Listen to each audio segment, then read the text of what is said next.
Hoy junto con mis compañeros de radio hablaremos sobre la colonia como proceso transformador del orden social y cultural. Hablaremos de los sucesos y cambios que entra en todo el proceso de la lengua, religión y estratos sociales. Hablaremos sobre la discusión central entre Fray Bartolomé de las Casas y Juan Gines de Sepúlveda respecto a los indios. Las transformaciones más significativas de la llegada de los españoles a América en intercambio mundial y salud. Y también hablaremos sobre los cambios en evangelización católica y estructura social. La colonia como proceso transformador del orden social y cultural, lengua, religión y estratos sociales. Durante el siglo XVI, los españoles trataron de congregar las comunidades indígenas que estaban dispersas por todo el territorio mesoamericano. Para ello, como se ha visto antes, trazaron los pueblos que todavía podemos observar: una plaza central para el mercado, la iglesia y la alcaldía, predios para cada familia y tierras comunales. Hacia 1570, cuando entre 80 y 90% de la población indígena había muerto debido al maltrato, pero sobre todo a las epidemias de viruela, sarampión, gripe, tifoidea y tifus, estas congregaciones se multiplicaron. Esto significó la mezcla en un mismo sitio de indígenas de distintas regiones y su desarraigo del lugar donde habían nacido ellos y sus hijos, donde tenían enterrados a sus antepasados y se encontraron sus centros ceremoniales. Esto también formó parte del proceso de mestizaje. A diferencia de los españoles, para quienes las tierras tenían un valor dinerario y de estatus social, para los indígenas la tierra significaba algo sagrado, al elemento de sus antiguas estructuras sociales y religiosas C25. El pago de la raza negra llegó a Nueva España debido a la mano de obra indígena había disminuido. Los esclavos negros provenientes de África sustituyeron a los indígenas en las minas, ingenios azucareros, obrajes, haciendas y servicios urbanos. La evangelización de los indígenas en la Nueva España 66 Vidaca, Montenegro. Eras Torres, López Espinosa 27. Pictografías cerca de la evangelización de los indígenas conservaron la evangelización llevada a cabo por las órdenes religiosas de franciscanos, dominicos y agustinos, de procedencia principalmente española. También significó una gran transformación radical en la vida de los indígenas. La discusión central entre Fray Bartolomé de las Casas y Juan de Gines Sepúlveda al respecto de los indios. Los europeos pensaban que los hombres civilizados vivían en civilidad, es decir, bajo un orden, unas leyes que controlaban sus deseos y pasiones, que acataban las reglas cristianas de comportamiento que los alejaban de todo aquello que recordara su condición animal. Una manera de distinguir a los bárbaros fue suponer que los primeros sedentarios vivían en comunidades, mientras los segundos eran nómadas o seminómadas y vivían en tribus.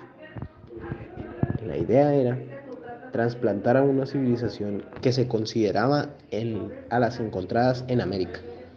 El antiguo orden rural fue suplantado por la esclavitud, la encomienda y el repartimiento como nuevos sistemas de trabajo inaugurados por conquistadores, por algunas cédulas reales. Desde 1546 hasta 1568, el rey dispuso que se juntaran las indígenas asesinamientos urbanos al estilo europeo. La política española consideró indígenas vasallos de la corona, los ubicaron en los últimos lugares de la escala social. En el escenario de la conquista atroz se enmarca una de las discusiones más enigmáticas acerca de los indígenas.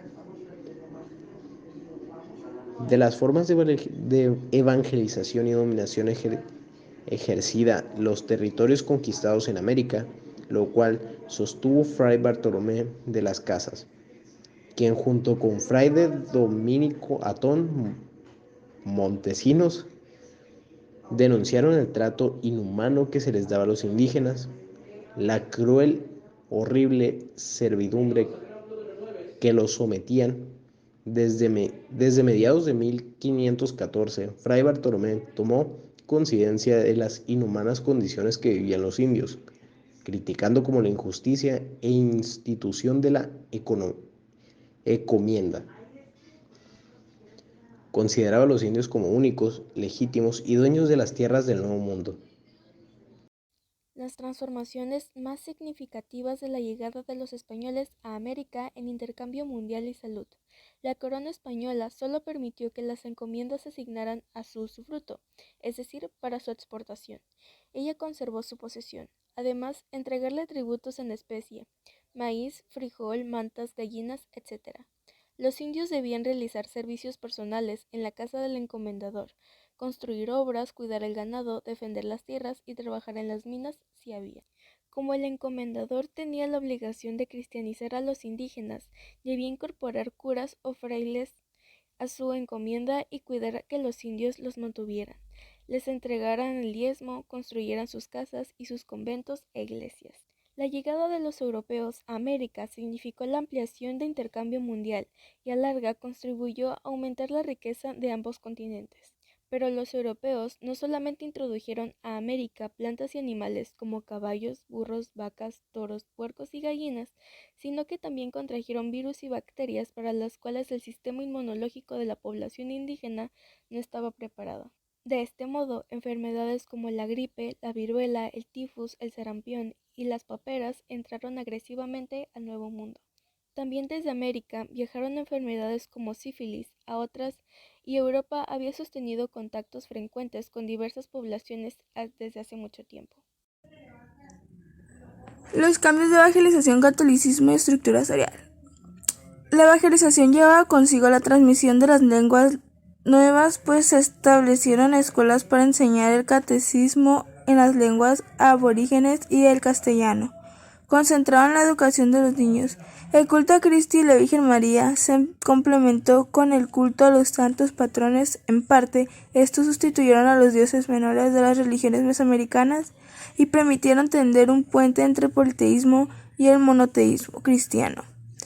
La devoción a estos santos se canalizó a través de las cofradías, que fueron cuerpos sociales organizados por el clero católico para recursos para celebrar, durante varios días, las fiestas de un santo particular. Además, las cofradías tenían una caja de la comunidad donde juntaban dinero para pagar las misas y el entierro de sus integrantes, sostener las viudas y los huérfanos o atender alguna otra calamidad. Las autoridades civiles y religiosas no solamente organizaron a la población indígena, sino a toda una sociedad novohispana en cuerpos sociales o corporaciones. La población negra, que había sido introducida para reponer la mano de obra faltante por la gran mortandad, así como los españoles peninsulares y criollos, también fundaron sus cofradías para honrar algún santo o advocación de la Virgen María.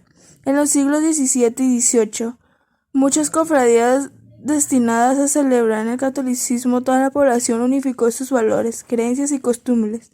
Se estableció el matrimonio monogámico, así como lo prohibido y lo permitido en las relaciones sexuales. El catolicismo reprobó todo tipo de sacrificio cuento o sangriento, todo tipo de magia y hechicerías. Dio las pautas vértices, educar a los niños y fijó las formas de relación, de tratos y contratos entre las personas.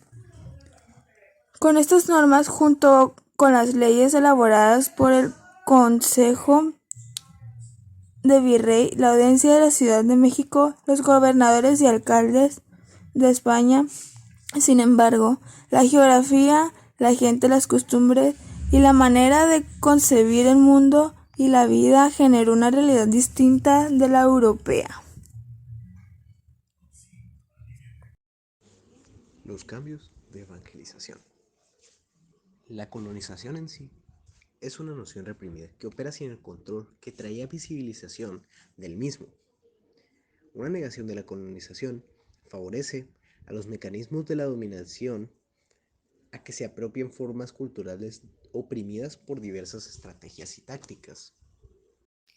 Este proyecto fue realizado por Jessica Itze Ocampo Aceves, Alanis Michel Pérez Montes de Oca y Víctor Alfonso Gutiérrez Aguilar, del Grupo 110 de la Preparatoria UAS Antonio Rosales para la asignatura Historia de México.